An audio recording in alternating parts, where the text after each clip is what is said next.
ओमिया सोलारिया के भीड़ भाड़ वाले टैवरन में एक बेचैन कर देने वाली अफवाह लहर की तरह फैल रही थी। एक ऐसी अनजान हस्ती के बारे में जिसने रूल से बाहर के मॉन्स्टर्स और मशहूर डाकू गैंग को खत्म कर दिया था। लोगों की नजरों के आगे जो था वो एक ग्रे बालों वाला छोटा लड़का काजामी यूतो था और उसके पीछे डीमन किंग के अंडर रह चुके लेजेंडरी मैजिकल बीस्ट, वाइल्ड कोडा और तेज आंखों वाली फायर ड्रैगन रोआ खामोशी से खड़ी थी। टैवरन का भारी दरवाजा खोलते ही यूतो ने एंडो के लिए हल्की सी ठंडी सांस छोड़ी। उसके पैरों के पास क्यूट रूप में बदल चुका कोडा पप की तरह मासूमियत से उसके साथ चिपक रहा था। अपनी अफवाह इतनी जल्दी इस पूरे सोलारिया में फैल चुकी है, ये हकीकत देखकर यूटो अपनी अंदर की हैरानी छुपा नहीं पा रहा था। बड़ा बनने का रास्ता कभी भी आसान नहीं होता, ये बात यूटो धीरे धीरे समझने लगा था। काजामी यूटो 33 साल का, खास तौर पर कोई अलग पहचान न रखने वाला, एक बिल्कुल नॉर्मल और अच्छा कंपनी एम्प्लॉई। उसकी जिंदगी बहुत ही अचानक तरीके से खत्म होने वाली थी। सामने से आती एक बड़ी ट्रक की हेडलाइट ने उसकी नजरों को सफेद रोशनी से भर दिया। उस मायूस लम्हे में उसके दिमाग में एक खालीपन सा गुजर गया। क्या उसकी जिंदगी सच में इतनी बेकार तरीके से खत्म होने वाली थी? एक अनजान औरत की चीख और भारी माहौल में पुलिस ऑफिसर्स ने एक्सीडेंट वाली जगह को घेर लिया। बेहोशी के अंदर यूटो को अपनी छोटी बहन और छोटे भाई की मुस्कुराहट याद आई। माँ बाप जल्दी गुजर गए थे, इसलिए उसने अकेले ही उन दोनों को पाल पोस कर बड़ा किया था। उन दोनों ने अपनी अपनी जिंदगी में अच्छी कामयाबी हासिल की थी और उसे गहरी शुक्रिया की बातें भी कही थी। जिंदगी छोटी जरूर थी, लेकिन उसमें एक पक्की तसल्ली थी। ये सोचकर यूटो ने आराम से अपनी आंखें बंद कर ली। उसे कोई पछतावा नहीं था। अपनी जिंदगी का पर्दा गिरा चुके यूटो के सामने अचानक एक तेज चमकती रोशनी नाचने लगी। सफेद ओरा में लिपटी एक खूबसूरत लड़की नजर आई। वो हवा में तैर रही थी, मासूम सी मुस्कुराहट के साथ, जैसे किसी लॉटरी का खास इनाम निकल आया हो। उसने हल्की सी आवाज में यूटो को जीत की बधाई दी। ये कॉमन सेंस से बाहर एक नई किस्मत का अनएक्सपेक्टेड आगाज था। जब यूटो ने ठंडे दिमाग से ये बात एक्सेप्ट कर ली कि वो मर चुका है, तब मेगामी लुमिना ने पूरी मुस्कुराहट के साथ समझाना जारी रखा। उसने बताया कि ये देवताओं की जगह है और जो इज्जतदार रूहों ने किसी को बचाने के लिए अपनी जान दे दी, उनमें से यूटो को एक दूसरी दुनिया में रीइंकार्नेट होने के लिए चुना गया है। इस यकीन न होने वाली हकीकत के सामने भी यूटो का चेहरा कहीं न कहीं शांत था और उसके और लुमिना के बीच अजीब सी बातचीत आराम से आगे बढ़ती गई। किसी अनजान इंसान को अपनी जान दाव पर लगाकर बचाने वाला यूटो का काम लुमिना की नजर में बहुत नोबल था। हाई पॉइंट्स हासिल करने वाले यूटो को लुमिना ने ऑफर दिया। वो उसे दूसरी दुनिया में जबरदस्त पावर यानी स्टेटस और एबिलिटीज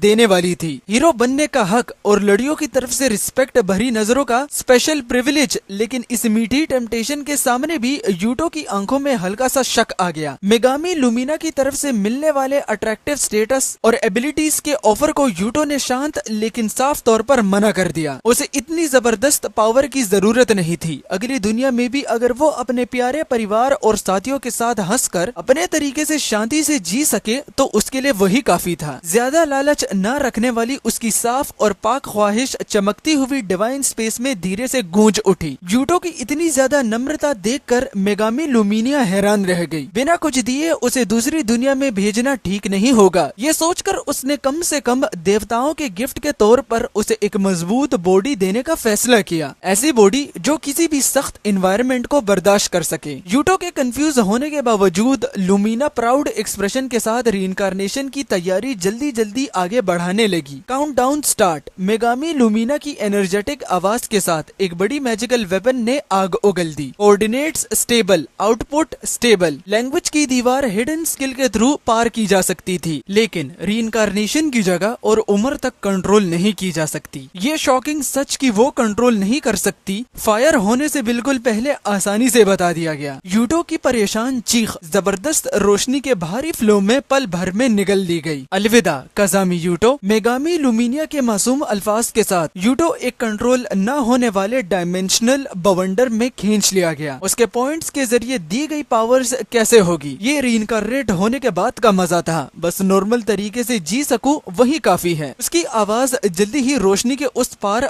गायब हो गई और जब होश आया तो वो एक छोटे से बेबी के रूप में तेज बर्फानी तूफान से भरे हुए ठंडे स्नो माउंटेन पर फेंक दिया गया था। काजामी यूटो 0 साल का, सफेद बर्फ के बीच बिल्कुल अकेला छोड़ दिया गया यूटो जमती हुई हवा में कमजोर सी रोने की आवाज निकाल रहा था। ये शांत जिंदगी से बहुत दूर एक बहुत ही सख्त इसिकाई सर्वाइवल की शुरुआत थी। उसने सुना जरूर था कि पैदा होने की जगह चूज नहीं की जा सकती, लेकिन उसने कभी नहीं सोचा था कि शुरुआत ही सीधा स्नो माउंटेन से होगी। अगर सोचा जाए तो उसे तुरंत फ्रीज हो जाना चाहिए था, लेकिन लुमिना से मिली मजबूत बॉडी की वजह से बेबी होने के बावजूद उसे अजीब तरह से ठंड महसूस नहीं हो रही थी। जिंदा रहने के लिए यूटो ने अपने छोटे हाथ पैर पूरी कोशिश से हिलाए और बर्फीली तूफान से बचने की जगह ढूंढने के लिए बर्फ पर चलना शुरू किया, लेकिन सख्त किस्मत ने बिना रहम के उस पर अपने दांत दिखा दिए। तेज बर्फीली तूफान के अंदर से जो सामने आए वो थे शार्प आंखों वाले बर्फ से लिपटे हुए खतरनाक वुल्फ्स, ग्लेशियल वुल्फ का झुंड। जबरदस्त पावर रखने वाले मैजिकल बीस्ट के सामने वो पूरी तरह गिरा हुआ था। पैदा होते ही किसी का शिकार बनने की इस होपलेस रियलिटी ने यूटो को आंखें बंद करने पर मजबूर कर दिया। उसने आखिरी पल के लिए खुद को तैयार करते हुए कांपते हुए बस यही दुआ की कि कम से कम बिना तकलीफ के मर सके। तभी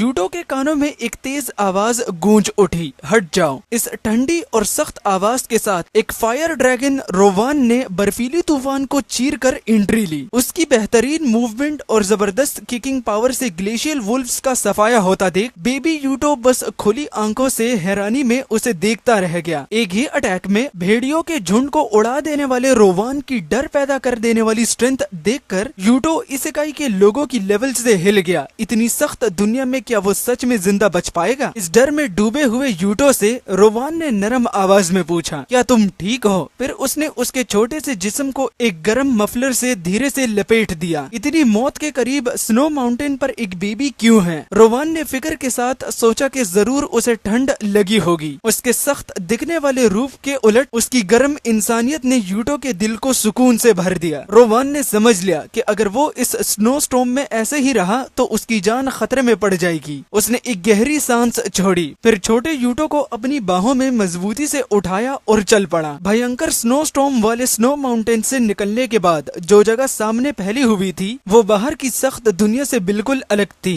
फूलों से भरी हुई एक पैराडाइज जैसी स्पिरिट वैली। रोवान की आवाज का जवाब देते हुए जो हल्की चाल से सामने आई वो जंगल की स्पिरिट ओरालिया थी। रोवान की बाहों में पकड़े हुए यूटो को देखते ही उसकी आंखें चमक उठी। कितना क्यूट ट्रैवलर है, वो प्यार से मुस्कुराई। इंसान से परी खूबसूरती रखने वाली ओरालिया को देखकर यूटो उसमें खो गया। ओरालिया ने पहचान लिया कि वो सिर्फ कोई छोड़ा हुआ बच्चा नहीं है, वो दूसरी दुनिया से कभी कभी आने वाला एक ट्रैवलर है। इसीलिए वो अचानक इस सख्त स्नो माउंटेन पर नजर आया था। ये बात समझकर ओरालिया ने नरम नजरों से बेबी के चेहरे को देखा। पहली बार मिल रही हूँ, तुम्हारा नाम क्या है? उसने जैसे किसी बड़ी इज्जत वाले हस्ती से बात कर रही हो ऐसे पूछा। अभी भी ठीक से बोल ना पाने वाली अपनी जुबान को पूरी कोशिश से हिलाकर यूटो ने टूटे फूटे लफ्जों में अपना नाम बताया। ओरालिया ने उस नाम की तारीफ की, कितना प्यारा नाम है, और वो प्यार से मुस्कुराई। फिर उसने बताया कि वो इस जंगल की रक्षा करने वाली स्पिरिट ओरालिया है और उसके पास खड़ा थोड़ा सख्त दिखने वाला यंग मैन फायर ड्रैगन रोवान है। इस तरह उस वैली में तीनों की गर्म और नई जिंदगी का पर्दा उठने लगा। जिसकी जान बचाई गई थी वो छोटा काजामी यूटो ओरालिया और रोवान के गर्म प्यार को महसूस करते हुए दिल से शुक्रगुजार था। इस अनजान इसिकाई में जहाँ उसके पास जाने की कोई जगह नहीं थी, शायद उसके बेचैन दिल को समझकर दयालु स्पिरिट क्वीन ओरालिया ने रोवान के साथ मिलकर इस छोटी सी जान को पालने का ऐलान कर दिया। अचानक प्रपोजल से रोवान कंफ्यूज हो गया, लेकिन ओरालिया का इरादा बिल्कुल नहीं हिला। इस अनजान दुनिया में बिना माँ बाप के अकेला जीना पड़ने वाले छोटे काजामी यूटो की तन्हाई को वो गहरी सी समझ रही थी। स्पिरिट की दया से भरी वो गर्म फीलिंग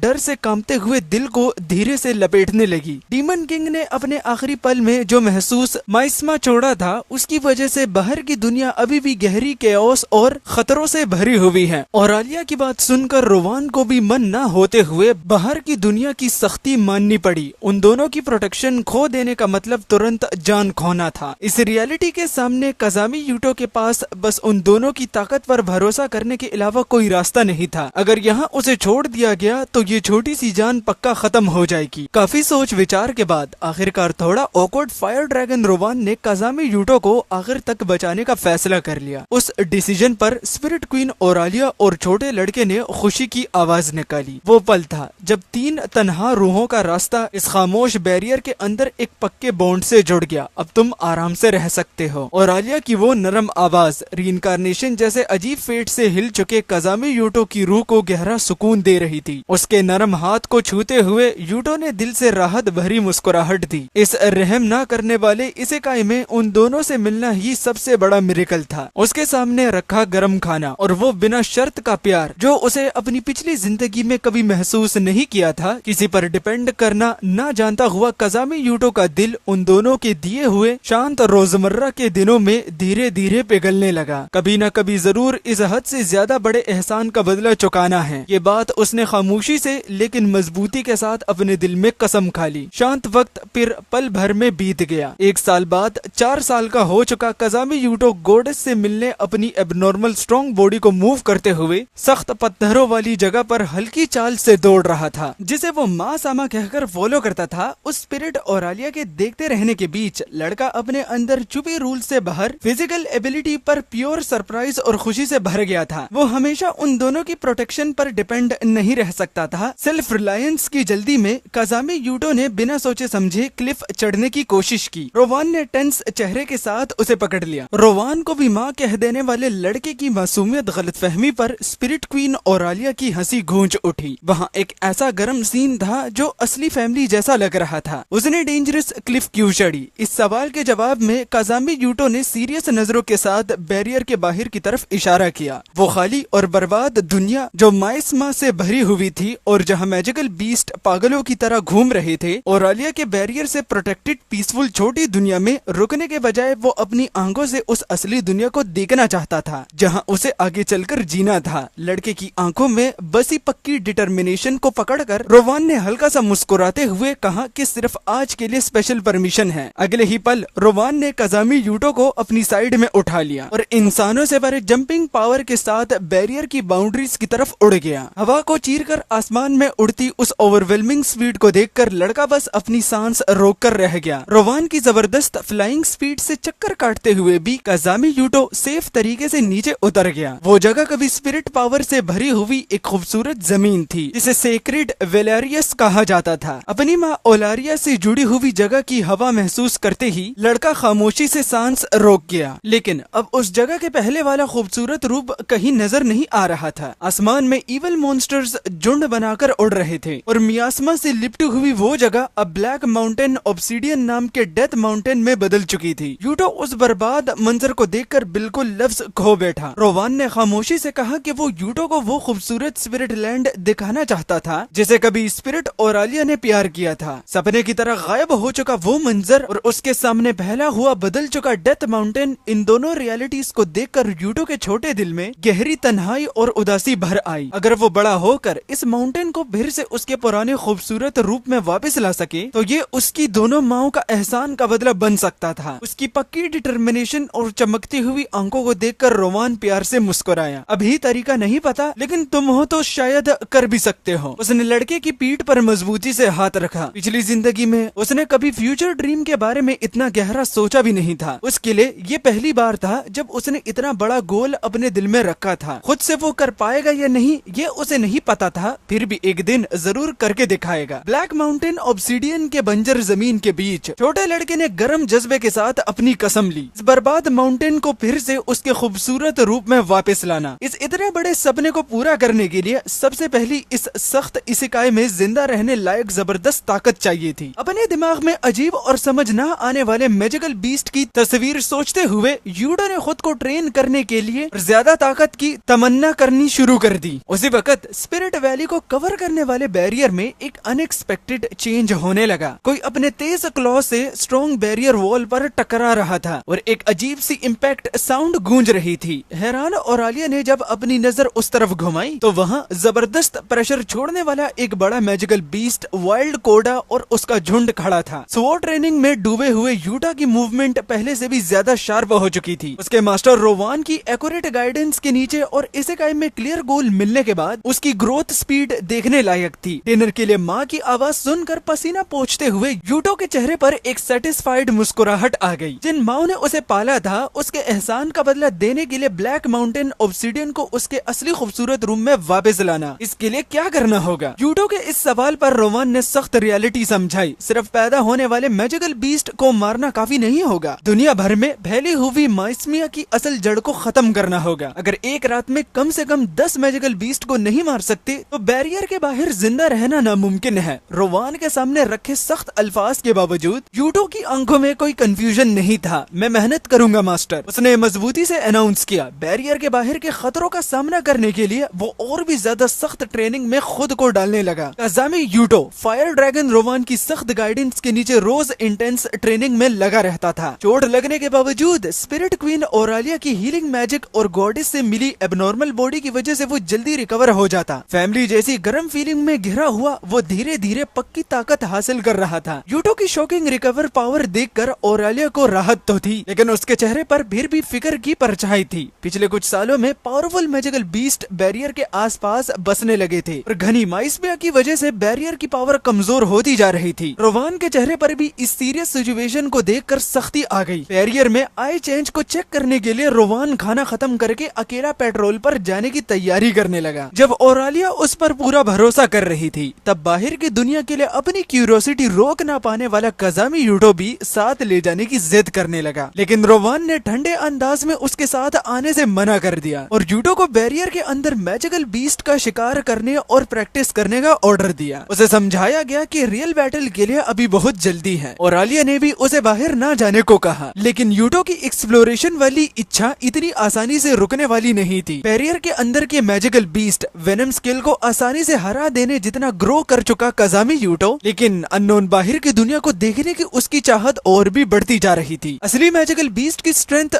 जानने की इच्छा से धक्का खाकर उसने अपने मास्टर की बात तोड़ दी और बाहर की तरफ मुड़ पड़ा। अपनी स्ट्रॉन्ग क्यूरियोसिटी के प्रेशर में काज़ामी यूटो सांस भूलते हुए पत्थरी जगह पर झड़ गया। जब उसने चुपके से शैडो के पीछे से अपना चेहरा बाहर निकाला तो वहाँ उसका मास्टर रोवान पहले ही बैरियर के बाहर होने वाली अजीब सिचुएशन का सामना कर रहा था। यूटो ने सांस रोककर सीन देखना शुरू किया। यूटो की नजरों के सामने एक ह्यूज मैजिकल बीस्ट वाइल्ड कोडा खड़ा था, जो नॉर्मल तो बिल्कुल भी नहीं लग रहा था। उसका साइज और खतरनाक रूप देखकर यूटो रॉक के पीछे चुप कर काम किया। क्या यही बैरियर को कमजोर करने की वजह है? ये जगह तुम लोगों के आने की नहीं है। रोवान ने ह्यूज मैजिकल बीस्ट की तरफ बिना रहम के अपना स्टैंड बना लिया, लेकिन रॉक के पीछे से चुपके से देख रहा यूटो उस वाइल्ड टाइप वुल्व्स में कुछ अलग महसूस कर रहा था, कुछ स्पेशल सा जो बाकी वुल्व्स से डिफरेंट था। जबरदस्त रोर के साथ वाइल्ड कोडा ने रोवान पर अटैक कर दिया। उस ह्यूज बॉडी से निकले ओवरवेलमिंग अटैक को रोवान ने फायर ड्रैगन जैसी शार्प मूवमेंट से आसानी से डोज किया और तुरंत एक फास्ट काउंटर अटैक कर दिया। व्हाइट स्नोफील्ड के बीच जान दांव पर लगी बैटल शुरू हो चुकी थी। एक्सपीरियंस फायर ड्रैगन रोवान के लिए भी लेजेंडरी मैजिकल बीस्ट की पावर इमेजिनेशन से काफी ऊपर थी। उसकी वायलेंट क्लैश की शॉकवेव आसपास फैल गई। दूर से देख रहा काज़ामी यूटो अपने लेवल से बिल्कुल अलग असली बैटल की दहशत देखकर लगभग चीख निकालने ही वाला था। रोवान ने ह्यूज मैजिकल बीस्ट से कहा कि उसका मास्टर डीमन किंग पहले ही खत्म हो चुका है, अब लड़ने की कोई भी वजह नहीं है। उसने उसे वापस चले जाने को कहा। रॉक के पीछे से उस ओवरवेलमिंग सीन को देख रहा काज़ामी यूटो बाहर की दुनिया की डेंजर को अपनी हड्डियों तक महसूस कर रहा था, लेकिन साथ ही उसने वाइल्ड कोडा की आंखों में चुभी एक फीलिंग भी महसूस की। फायर ड्रैगन की साइलेंट वार्निंग का जवाब देने जैसे वाइल्ड कोडा ने अपना हॉस्टिलिटी छोड़ दिया और थका हुआ सब वही बैठ गया। उसकी ह्यूज पीठ ऐसी लग रही थी जैसे वो तन्हाइयों का बोझ उठा रहा हो। ये देखकर काज़ामी यूटो अपने डर को पार कर गया और जहाँ वो रॉक के पीछे छुपा था वहाँ से उसने हल्की सी आवाज में उससे पुकारा। डरते डरते बैरियर की बाउंड्री के पास जाकर यूटो ने नरम आवाज में पूछा, क्या तुम अकेले हो? सावधान खड़े मैजिकल बीस्ट के सामने यूटो ने अपने पास रखा पानी और खाना धीरे से आगे कर दिया। इस सख्त दुनिया में ये एक बहुत ही मासूम और प्योर काइंडनेस से भरा हुआ एक्शन था। इसमें पॉइजन नहीं है, मासूमियत से मुस्कुराकर लड़के ने कहा। शायद उसके अल्फाज पर यकीन करते हुए वाइल्ड कोडा ने दिया गया खाना अपने बड़े मुंह से खा लिया। उस पल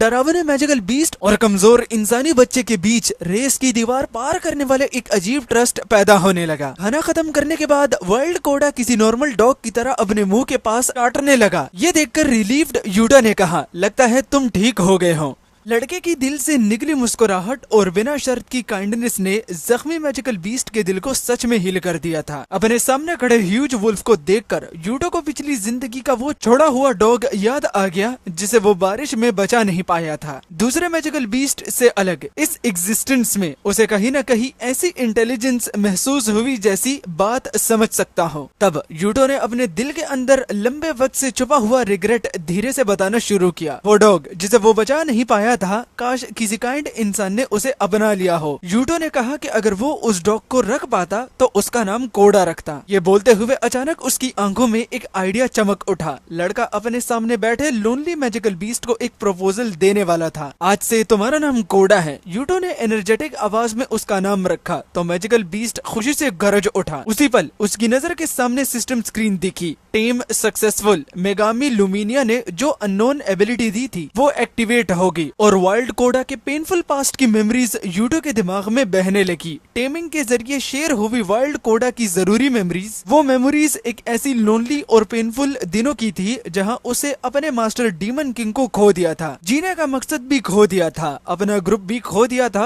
और अकेला ही माइस्मा की तकलीफ को बर्दाश्त करता रहा। ये सच जानकर यूटो का दिल गहरा दुख गया। सख्त स्नोस्टॉर्म और जहर से घुलते हुए अपनी बची हुई जिंदगी बचाने के लिए वाइल्ड कोडा डेस्परेटली ओरालिया के सेफ बैरियर के अंदर आने की कोशिश कर रहा था। मैजिकल बीस्ट की डेस्परेट पुकार को समझने के बाद काजामी यूटो उसे सिर्फ एक एनिमी समझकर छोड़ नहीं सकता था। वाइल्ड कोडा की पीठ को देखते हुए यूटा एक सच तक पहुंचा। क्या ये ह्यूज मैजिकल बीस्ट भी असल में बस आजादी से जंगल में दौड़ना चाहता था? रेस से परे एक गहरी सिंपैथी छोटे लड़के के दिल में खामोशी से पैदा हो गई। पहले वाली खूबसूरत स्पिरिट लैंड को वापस लाने के लिए यूटो ने कोडा के साथ चलने का फैसला पक्का कर लिया, लेकिन अगर वो ह्यूज मैजिकल बीस्ट के रूप में रहा तो स्ट्रिक्ट रोमान के हाथ लगते ही तुरंत मार दिया जाएगा। लड़का परेशान था कि उसे कैसे बचाया जाए। अगले ही पल एक अनबिलीवेबल मिरेकल हुआ। ह्यूज मैजिकल बीस्ट का जिस्म चमकती हुई रोशनी में लपेट गया और देखते ही देखते उसका रूप एक क्यूट पपी जैसा छोटा हो गया। अपने ही आंखों के सामने होने वाले इस मैजिक जैसी चीज को देखकर यूटो हैरानी से आवाज निकाल बैठा। छोटा हो चुका कोडा पप मासूमियत से यूटो का चेहरा चाटने लगा। गुदगुदी से हंसते हंसते लड़का समझ गया इस क्यूट रूप में वो अपने स्ट्रिक्ट मास्टर की नजरों को भी धोखा दे सकता था। ये वो पल था जब दोनों के बीच एक पक्का बॉन्ड बन गया। यूटो पपी के रूप में बदल कोडा को सीने से लगाकर रोवान और ओरालिया के पास दौड़ गया। अपनी मासूम आंखों से उसे रखने की परमिशन मांगता लड़का और उसकी बाहों में पहले का डरावना मैजिकल बीस्ट एक क्यूट डॉग में बनकर चुपचाप एडल्ट्स का रिएक्शन देख रहा था। रोवान ने उस पर सख्त नजर डाली, लेकिन यूटो के स्ट्रॉन्ग पैशन और ओरालिया की जेंटल सपोर्ट की वजह से आखिरकार वो हार मान गया। थोड़े एनोयड चेहरे के साथ मास्टर ने उसे साथ रखने की परमिशन दे दी। रोवान के अल्फाज सुनकर यूटो और कोडा ने एक दूसरे को देखा और मासूम खुशी से भर गए। अपनी मर्जी से की गई हरकत पर डांट पड़ने के बावजूद रोवान ने यूटो को और कोडा दोनों को साथ ट्रेन करने का प्रॉमिस किया। सख्त लेकिन प्यार से भरी ट्रेनिंग के दिन शुरू हो गए। स्पिरिट वैली में फैमिली का बॉन्ड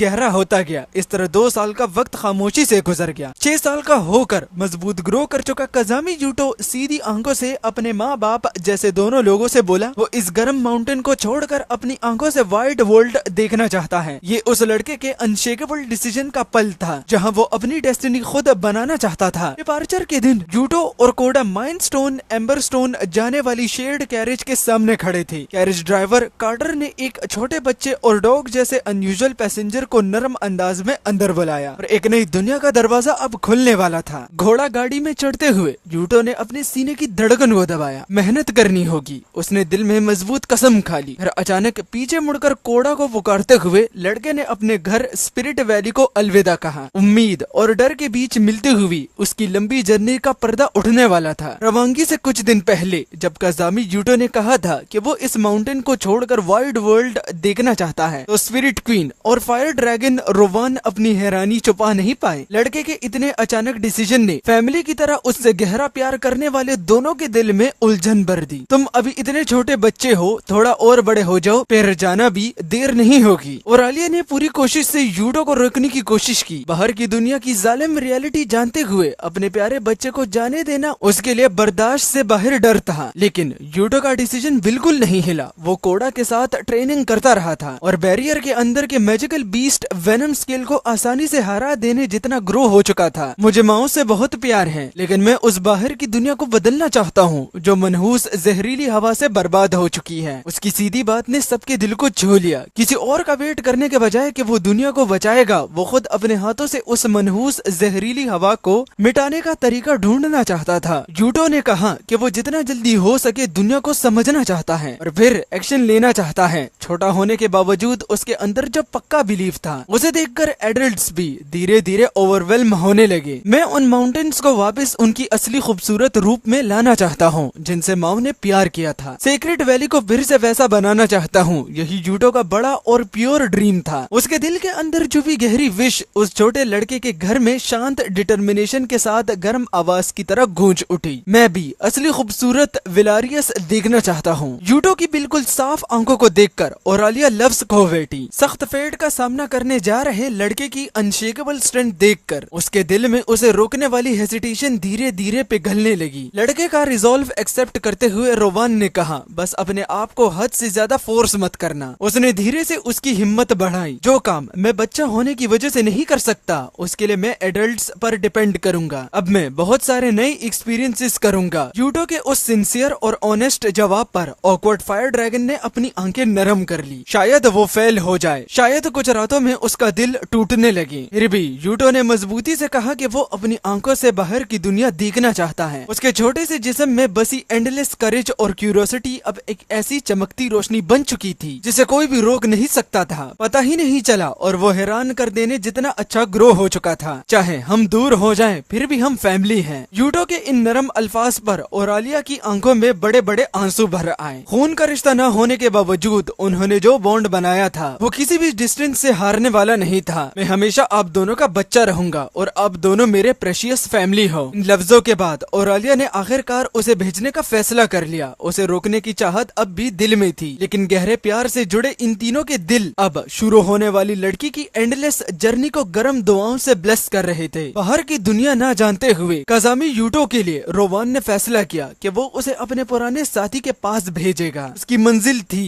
जिंदगी से भरा हुआ माइनिंग टाउन एम्बरस्टोन। वहाँ गैरिक नाम का एक आदमी था जो हेल्प वर्क का काम चलाता था। उसी के पास यूटो अपना नया पहला कदम रखने वाला था। बड़े टाउन में काम करते हुए बहुत सी चीजें सीख कर आना। रोवान के अल्फाज सुनकर यूटो ने मजबूती से सिर हिलाया। ओडा भी साथ जाना चाहता था और उस छोटे पार्टनर को साथ ले जाने की परमिशन भी सेफली मिल गई। ये देख यूटो के चेहरे पर मुस्कुराहट आ गई। दूसरी तरफ से रिप्लाई का वेट करने के बाद आखिरकार डिपार्चर का वक्त डिसाइड हो गया। इन 2 सालों में यूटो ने रोवान के साथ जिंदा रहने के तरीके सीखे थे। डर और उम्मीद दोनों मिलकर उसके दिल में एक अजीब फीलिंग बना रहे थे, लेकिन यूटो के दिल अननोन आउटसाइड वर्ल्ड की तरफ बढ़ रहा था। डिपार्चर के दिन ओरालिया आंसुओं के साथ उसे पकड़कर रोकने लगी और रोवान ने उसे शांत कराया। पिछली जिंदगी में यूटो हमेशा लोगों के लिहाज करते हुए बिना प्रॉब्लम क्रिएट किए जीता रहा था, लेकिन अब इस वाइड वर्ल्ड में अपनी स्ट्रेंथ टेस्ट करने का सोचकर उसके और कोडा के दिल में सीक्रेटली एक्साइटमेंट बढ़ रही थी। अभी भी टाइम है, दोबारा सोच लो। ओरालिया ने यूटो को जोर से गले लगा लिया, इतने जोर से कि उसकी सांस रुकने लगी। घबराकर ओरालिया ने माफी मांगी। उसके पास खड़े रोवान ने काम रहकर सामान चेक करने को कहा। पेरेंट और चाइल्ड के अलग होने को वो ऑकवर्ड लेकिन गर्म वक्त बह रहा था। अपने सामान से नजर मत हटाना, रोवान ने वार्निंग दी। ओरालिया ने उसे फ्रूट्स दिए। साथ न जा पाने पर वो अपने आप को गहरा दुख दे रही थी। इसके बावजूद रोवान ने अपना एक्सप्रेशन सीरियस किया और यूटो को अपनी लास्ट टीचिंग देने लगा। अब जो बात मैं बोलने वाला हूँ वो सबसे इम्पोर्टेंट है। अगर तुम पर अटैक भी हो